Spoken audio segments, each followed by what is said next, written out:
Coming up on AgWeek TV, how will this cold, snowy spring affect spring planting? We'll look at the USDA's Planting Intentions Report.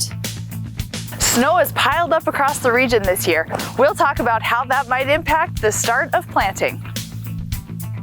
Input prices are heavy on the minds of producers as growing season inches closer. And the Jackrabbit Stampede Rodeo makes its way to town despite the blistering weather.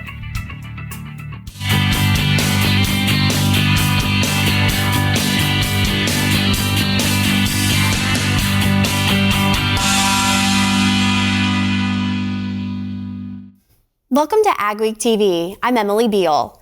More snow, more problems for farmers and ranchers around the region.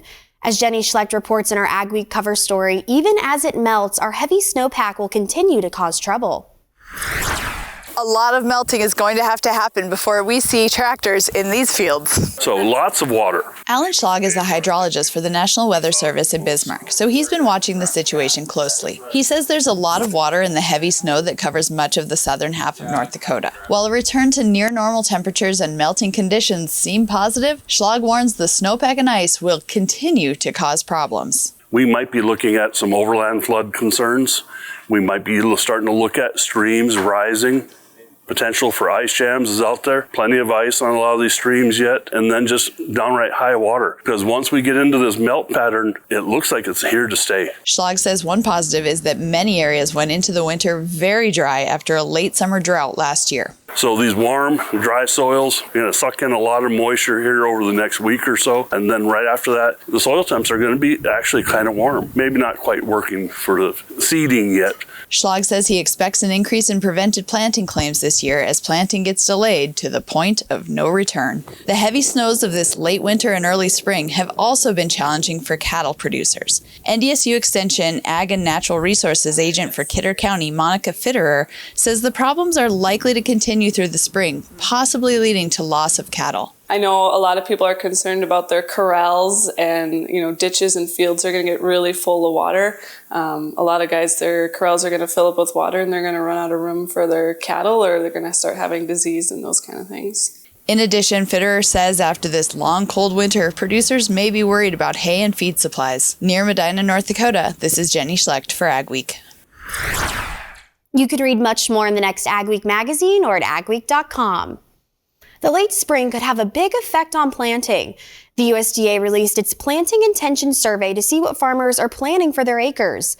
I visited with marketing specialist Frayne Olson about the major takeaways. Frayne, what were the main takeaways from this report? Yeah, so first we got to understand that there was a pre-report industry estimate. So we're using that as the benchmark because this is what the expectation was from the marketplace versus the numbers that we actually got out of the USDA report.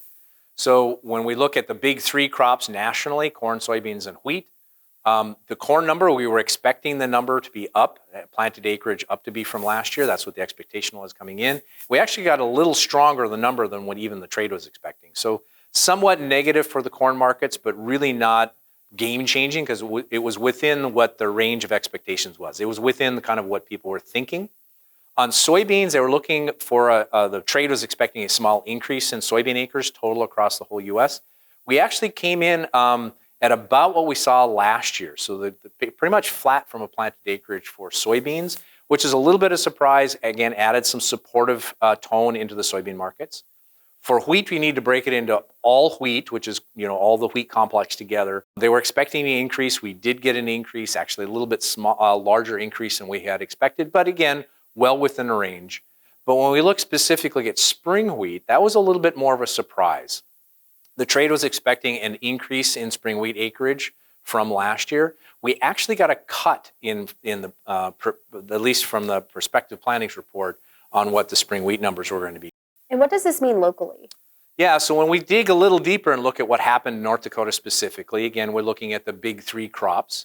The planted acreage relative to last year for corn, soybeans, and wheat were all up. Some of them up pretty significantly, but we have to remember last year, 2021, we had a lot of prevent plant in the state. We had almost 2.5 million acres of prevent plant, and a lot of that came out of the corn and soybean complex. We had a little bit on the wheat side, but again, the western regions of the state is usually where we plant wheat. Most of the prevent plant is in the eastern side, so the corn and the soybean acres were harmed more dramatically. But if we look at the numbers, again, for the major crops, I think most of those came in very close to what I was expecting to see. And outside of the region, what does this mean nationally? Now, moving forward, the big things we'll be looking at is obviously planting progress. So we're going to have slower planting progress here in the Northern Plains, North Dakota, South Dakota, Minnesota.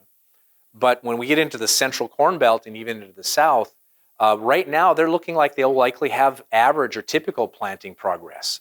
So we're going to be watching at planting progress and the weather conditions and how many of those acres are actually going to be seeded and what does that mean for yield potential. Typically earlier seeding usually leads to higher yield potential, but we got a long growing season ahead of us. Well, thank you so much for your insight. Thank you. Frayne Olson.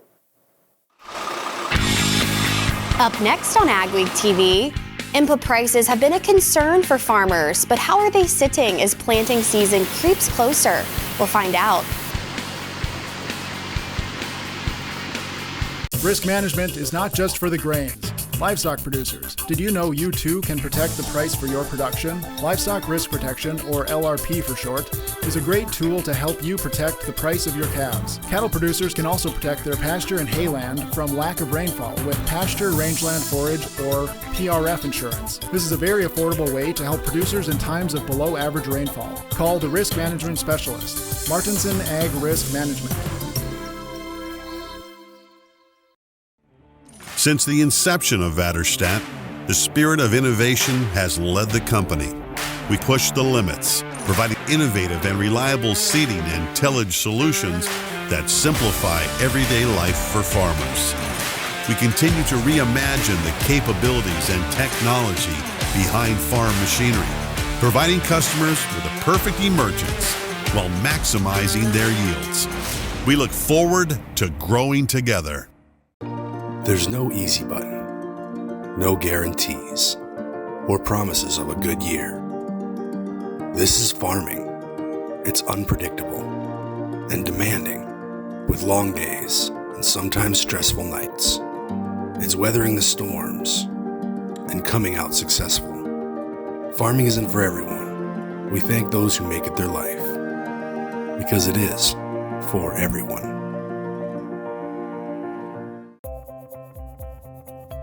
Getting down to business on the farm means hitting the office early, making sure your team's ready to go, getting updates from the field, and talking with your management team.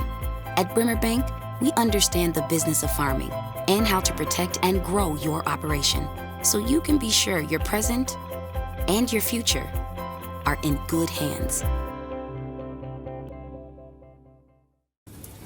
You can get the field results you want in varying conditions with the flexibility of the Summers VRT Renegade, featuring on-the-fly blade angle adjustment from 0 to 19 degrees. And if you want the simplicity of a Super Coulter with the ability to move a little dirt, you'll love the all-new Summers Super Coulter Samurai. Go to summersmfg.com or visit your local dealer to learn more about North America's broadest line of tillage equipment and other products from North Dakota-based Summers Manufacturing. Input prices continue to weigh heavily on the minds of farmers and ranchers. Along with other costs surging, fertilizer hit a historic high last year. Now the price for fertilizer is on its way down. But NDSU Extension Farm Management Specialist Ron Haugen says farmers won't see much of a difference in cost per acre. Actually, fertilizer prices are about the same as they were last year at this time. I mean, as far as the cost per acre, the actual cost of the fertilizer is gone down, but the rates applied are higher because last year we were coming off the 2021 drought year, so you didn't have to apply quite as much. Brian Parman, NDSU Extension State Ag Finance Specialist, says that while farmers have been having high profit years, they should prepare for lower profit years to come. And to keep in mind that ag tends to be cyclical. We're going to have, from the data I'm seeing, perhaps record net farm incomes from 2022 to work off of this year, and probably I'm hopeful that a strong year this year as well. But ag tends to cycle, and after 2 or 3 strong years, we kind of hit into a lull. So we make sure that we're not overextending as things are going well, so that we're able to withstand a few leaner years in the future. Parman predicts this year's financial outcomes will look a lot like 2021's. Last May 12th, many farmers across eastern South Dakota saw significant damage as a derecho tore across the state. At Drew Peterson's farm near Salem, he lost most of his buildings and had damage to all his grain bins. But now the rebuilding process is starting to come to an end. Since the buildings were not finished before winter, all his equipment that would normally be parked outside has been sitting outside in the elements. And unfortunately, some of them have ended up in snowbanks, just kind of adrift. They kind of become part of a drift. And so some of that stuff we've gotten dug out, but a lot of it is still there. And what we realize is when we've been trying to dig it out, the snow is just so hard. We're really worried about damaging the equipment worse by moving it than just letting it melt. Not only is the equipment in the snow, but so was some of the building materials, which caused a major delay in construction. Even though it slowed down construction and buried his equipment, Peterson says he is thankful for the water after having 3 dry years. He expects planting will be delayed, but hopes to be in the field by the first week of May. Some recent high-profile bank failures have some depositors wondering if they should be worried about their money. Bankers we talked to say the banks that failed had a high number of high-risk loans, mainly in technology. Nate Franzen, an ag banker from Yankton, South Dakota, says many banks in the farm country have weathered tough times and are focused on managing risk. He says with good commodity prices the last couple of years, in addition to government aid, farmers and ag loaners are generally positioned fairly well. But he says there are still some challenges. That said, there are risks out there for banks today. Whenever rates are rising rapidly, that takes good management to manage through that. Franzen says we are seeing the biggest rise in interest rates since the 1980s. Ahead on AgWeek TV, rodeo fans brave the weather for the Jackrabbit Stampede.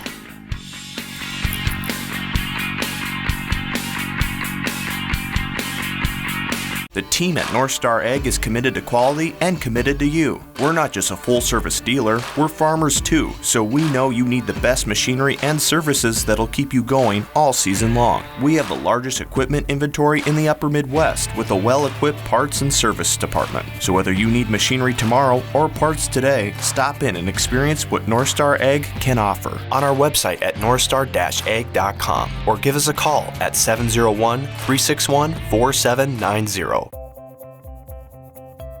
Getting down to business on the farm means hitting the office early, making sure your team's ready to go, getting updates from the field, and talking with your management team.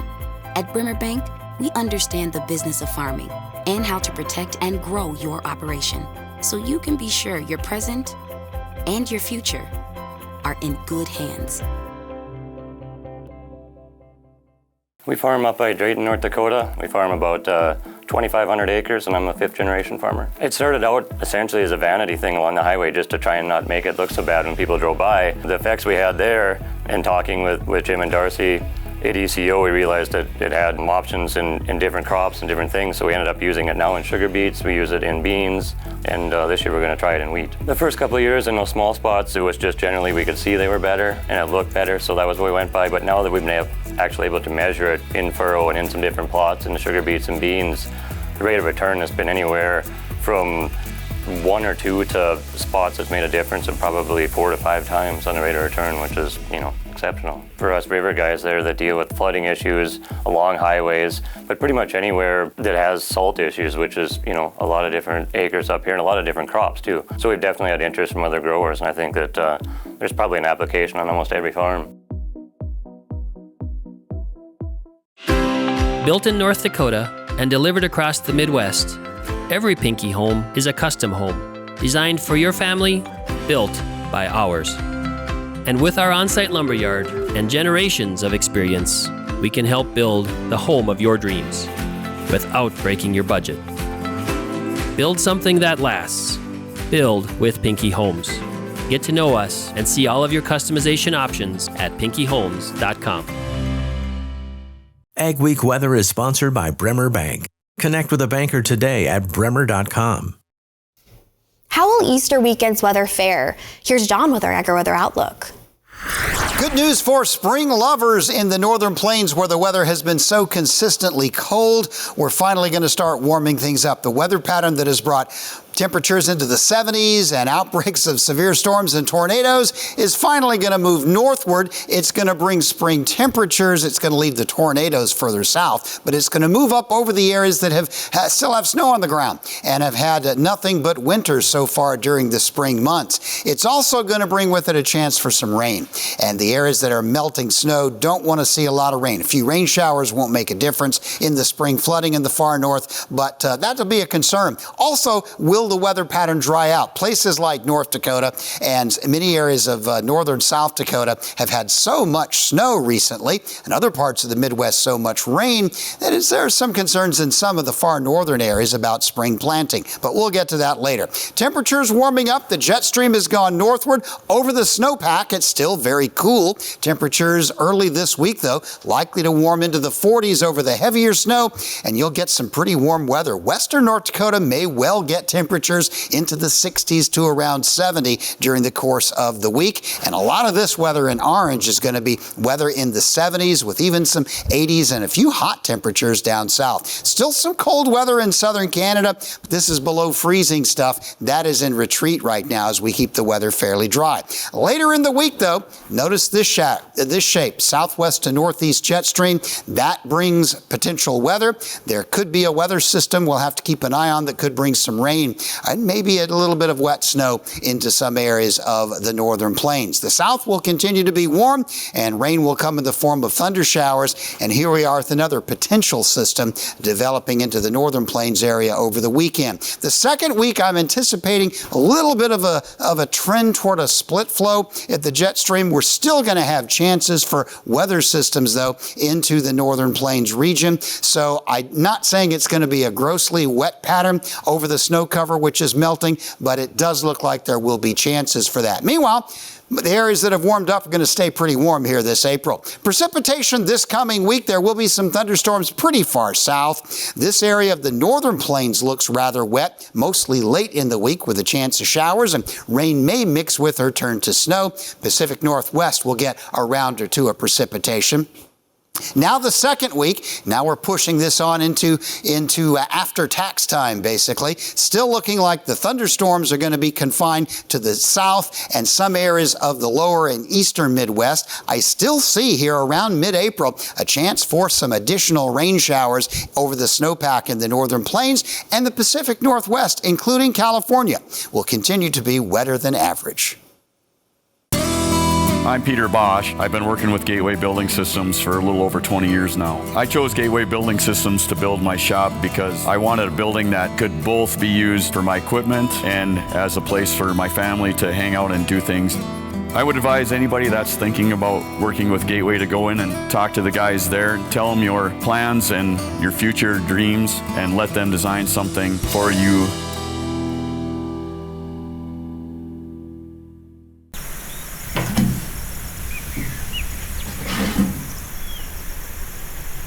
How'd they find me out here?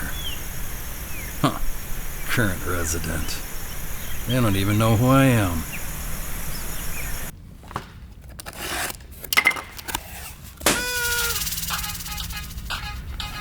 Fifth downtown location. Why would I care? Find a bank that cares about what you really need. Cornerstone Bank. We farm up by Drayton, North Dakota. It's a family farm. We have about 2,500 acres, and we grow sugar beets, wheat, and soybeans. So we use the Nano CS, which is in with our calcine and our regular starter in sugar beets. And then throughout the year when we're spraying Roundup, we use the Nano Pro to help with the efficacy of that. And later in the year when we're doing Cercospora spraying, we add in the Nano K to help try and boost the sugars a little bit. On the beans, we've been using the Nano Pack, the Nano Stress, and the Nano Pro with the Roundup there as well. And then this is the first year we're going to be trying their Nano K or Nano N product, which is a nitrogen one. So it's kind of the next wave and stuff that farming's always been on the cutting edge on some of these things, whether it's the GPS or any of these technologies. Now when we're getting into the chemical and the soil side of it, this nano technology that these guys have and able to get it into the plant faster, moving faster. This is kind of the next wave I think that's going to be coming here, and these guys are on the leading edge of it for sure.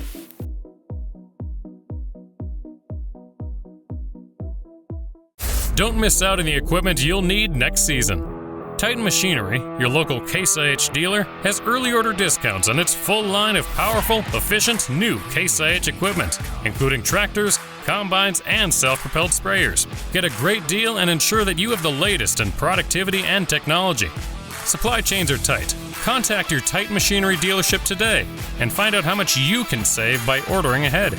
Titan Machinery, your local Case IH equipment experts. Rodeo fans and contestants from across the Great Plains braved the winter weather to fill the stands at the Swiftel Center in Brookings, South Dakota for the 67th Jackrabbit Stampede Rodeo.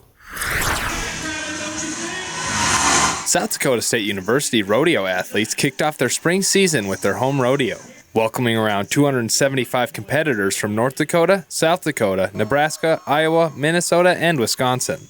It's a lot of fun. You definitely a lot of fun to do, especially having all the energy of your home crowd and being in your own arena. For sophomore Rhea Rickert, the Stampede is her favorite rodeo of the season. This rodeo is personally my favorite, which is slightly biased because it's my home rodeo, but it's always a lot of fun. This rodeo brings in crowds between 3,500 and 4,500 spectators to the stands. The Brookings crowd has been around forever for rodeos and everything like that, especially for following SDSU rodeo.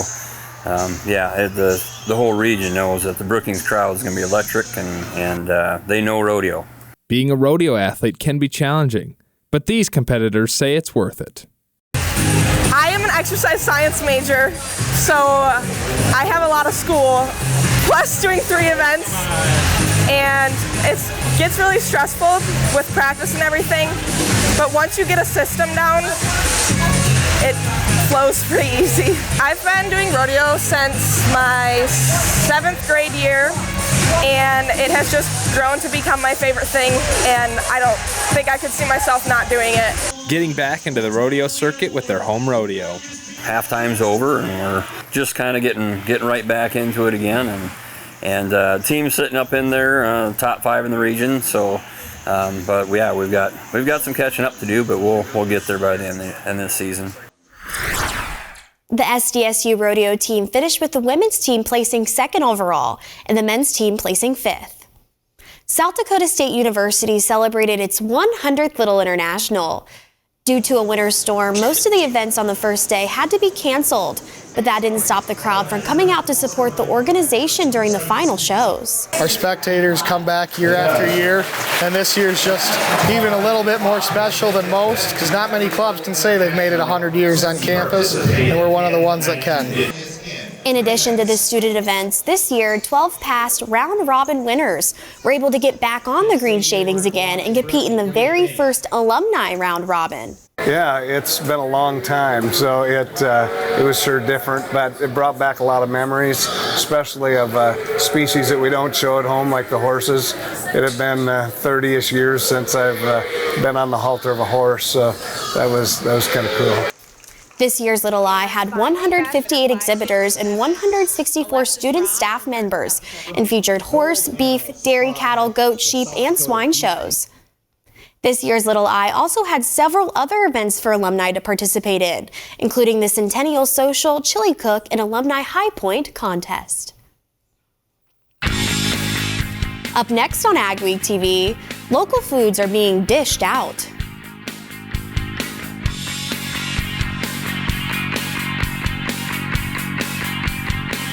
Spray Advantage is a full-line, full-service dealer with everything you need for fertilizer and chemical applications, like electronics from Microtrack and Raven, pumps by Banjo and John Blue, a full line of poly parts, tanks, and spray tips. We support the equipment we sell with factory-trained service technicians and a well-stocked parts department. It's our commitment to offer you quality products at competitive prices with the best financing options available. Spray Advantage, proudly serving North Dakota and Minnesota.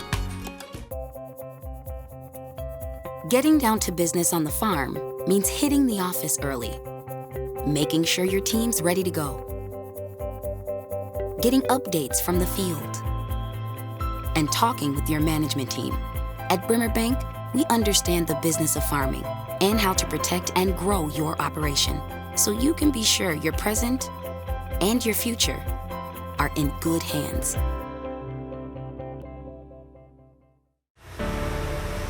Farming is more than just work. It's your way of life. Protecting your family's legacy is our way of life. Through challenges and successes, we understand your family's insurance needs. With every turn of the wheel, for every investment, through every season, generation after generation, Farmers Mutual of Nebraska, always alongside you.